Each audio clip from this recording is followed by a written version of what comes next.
Como foi? No Moisés Lucarelli, Ponte Preta e Goiás fizeram uma disputa direta contra a zona de rebaixamento. A Ponte começou melhor. Júnior Santos cabeceou e Marcos fez boa defesa. Pressionando, a Ponte rondava a área esmeraldina. Livre, André Castro cabeceou nas mãos de Marcos. Na jogada pela direita, chute cruzado de Igor. A bola saiu.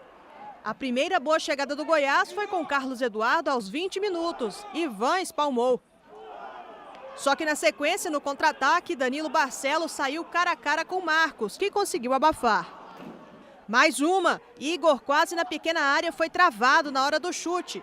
Mas como quem não faz leva, aos 33 minutos, Felipe Gedós bateu escanteio e a bola sobrou rasteira para Lucão mandar para a rede. 1-0 para o Goiás. Mesmo assim, a Ponte seguiu pressionando. Júnior Santos arriscou de longe. E depois da jogada pela esquerda, a bola chegou para André Luiz bater de primeira, no canto, e empatar a partida. Aos 43 do primeiro tempo, 1-1. Carlos Eduardo ainda tentou uma reação esmeraldina, mas o chute saiu mascado. Na segunda etapa, a Ponte seguiu em cima. Thiago Real livre chutou em cima do goleiro.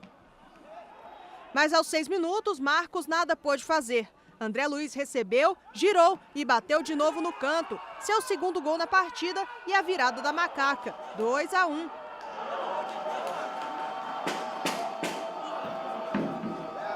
Precisando do resultado, o Goiás tentou com Michael e na sequência Giovani. No rebote, ele isolou.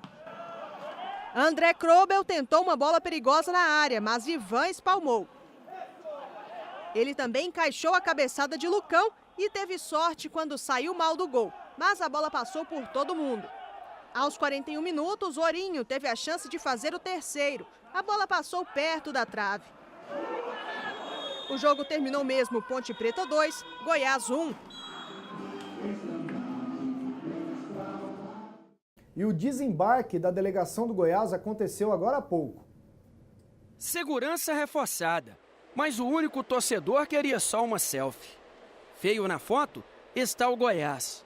Outra derrota, aparentemente sem consequências graves. O time não jogou bem. Acho que até tivemos alguns momentos bem no jogo. Poderíamos ter definido o jogo, aumentado o placar, mas não aconteceu e agora é levantar a cabeça. Não pode também achar que foi um resultado improvável, porque jogar contra a Ponte lá em Campinas nunca é um jogo fácil, mesmo estando com portões fechados. Felipe Gedós parece que estava em outro jogo.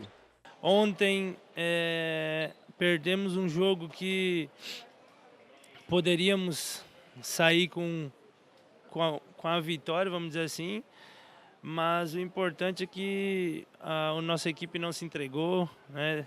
Saímos ganhando e depois sofremos o empate e a virada, mas o ponto positivo dessa derrota foi que o nosso time não desistiu, né? Tanto que a gente terminou com a bola e oportunidades não faltaram.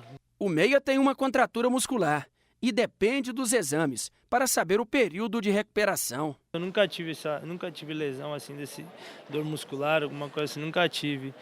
E essa é a minha primeira, foi o que eu falei, pela dor que eu estou sentindo hoje, pro próximo jogo é impossível, entendeu? Gente, a situação é gravíssima. A situação do Goiás é gravíssima. E eu falo isso olhando para você, Humberto, que acha que o Goiás ainda vai brigar para subir. Esse time aí não briga. Esse time aí corre um sério risco de cair, amigão. Um sério risco de cair. O desempenho do Goiás é ruim. Ou ele te convenceu perdendo algum jogo? Eu continuo com o mesmo pensamento, e nem tanto pelo Goiás, mas pelos outros times. E o inclusive povo, essa própria Ponte Preta. E o povo agora é o seguinte, assim, pensando no Goiás no também. jogo de ontem, eu achei o Goiás muito mole. O 2-1 foi pouco. Se não fosse o Marcos fez várias defesas importantes. E as chances que o Goiás teve, elas não foram tão claras como da Ponte Preta. Então, ontem eu me preocupei com a moleza do time. O que não tinha me preocupado contra o Boa Esporte, por exemplo. Mesmo tendo um primeiro tempo ruim, mas no segundo houve uma reação.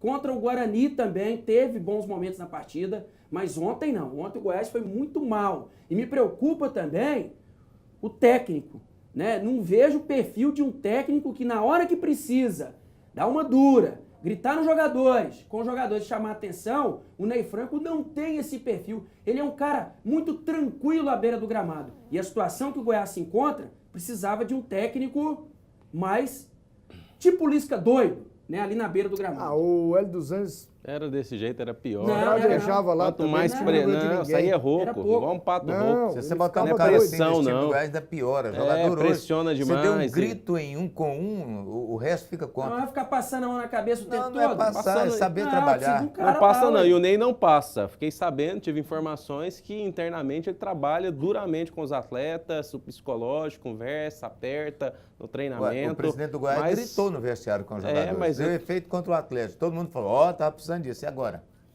Não tá tendo jeito mesmo, né? Amanhã vai lá gritar de novo. Pois é realmente preocupante, Pasqueto, a situação do Goiás. E a gente vê que há ainda assim muita calma, muito cuidado para não falar alguma coisa. Justamente isso que a gente está falando. Você viu, Túlio? Não, mas o time tá. Aí o G2 jogamos bem, tal, sei lá. Melhor jogador do Goiás foi o goleiro, o Olha lá, Marcos. defesa que ele O fez. Marcos fez pelo menos umas 3 defesas, evitando o Goiás de sofrer o pior, uma goleada lá em Campinas, o que seria pior ainda. Então é preciso dirigentes entenderem a diferença do Adson Batista, que é intolerante com esse tipo de resultado, né? Ele pega e fala mesmo. Lá no Vila todo mundo dá uma aliviada, no Goiás da mesma forma. São modos diferentes de dirigir e a gente tem que respeitar todos eles. O Adson não aguenta. Ontem mesmo já falou, precisa conversa de vestiário, parece que não está dando eco lá nos jogadores. E perguntaram sobre o Tencate. Ele falou, o Tencate é um cara do bem, mas reticência. Esse mas fica no ar. Mas nós estamos falando do Goiás, situação complicada. Esse jogo se vence ontem, levaria um grande público para o Estádio Olímpico. A razão da pergunta seria exatamente essa. Eu acho que já não vamos ter, porque o torcedor perdeu completamente a credibilidade, né? O time perdeu a credibilidade junto ao torcedor. Assim, não dá pra apostar hoje nesse time do Goiás, Jean. Não dá, assim, eu Contra tinha... o Paysandu aqui sexta-feira, eu não aposto não, ué. Nós debatemos Você não aqui. aposta? Claro que não, Mas Sandu cara. tomou de 4 do Criciúma ontem, rapaz. Não aposto não. para com isso, O CSA tinha levado de 4 em casa, chegou aqui e ganhou do Então, é Vila. por isso que não precisa de um negócio desse. O que é que você vai... Vamos. Ué, O que Mas, que esse homem fez? Você viu o que ele fez agora? não. O Goiás está em casa, Você no tá Olímpico, tentando- onde ele ganhou a Ô, única... bicho, você não precisa Contra cravar. um time que tomou de Deixa eu 4, te falar. velho. Você não precisa cravar que o Goiás vai cair. Eu também não cravo. Se você Mas me você der- tem que admitir que a situação é perigosíssima, cara. Não O time dá não pra está apostar bem. Tem contra o muito Goiás. no- campeonato pela frente. Eu não vou falar de rebaixamento e vou continuar falando de acesso para os 3 times aqui. Né? Olha o tanto de time, olha a classificação, E tanto de 11, 12, 13 pontos. É, O vai ter Goiás- mais 17 O times. Goiás completou metade, 1/4 do campeonato, né? Isso. Metade do primeiro turno. Sabe, em 27 pontos, ele ganhou 5 Cinco. pontos. Imagina. Como é que você aposta, mais. Jean? A satisfação está sendo A situação é delicada. irresponsável. Deixa. Mas por ter muito campeonato pela frente, eu ainda não vou Fala falar de desse rebaixamento. responsável E aí. se você me der R$50, eu aposto no Goiás. Tá ali, ó. É claro que eu não vou te dar, né? Eu vou perder os meus 50, Paysandu dá perdeu dinheiro de pra você 4. perder meu dinheiro? Não. Pois é, mas o Paysandu Você é um tá brincalhão. com quantos pontos à frente do Não, Goiás? 6. 6. Goiás perde Não a é toda muito, hora. né? O Paysandu perdeu uma de 4, o Goiás perde toda hora. Agora, é o seguinte, a equipe do Goiás, como eu disse, demora para engrenar. Chegou o Ney Franco, mudou o trabalho, mudou o esquema já 2, 3 vezes, o time não encaixa, o time tem dificuldade defensiva, né? O time, como disse o Evandro, toda hora toma gol de qualquer maneira. A situação do Goiás é extremamente dramática.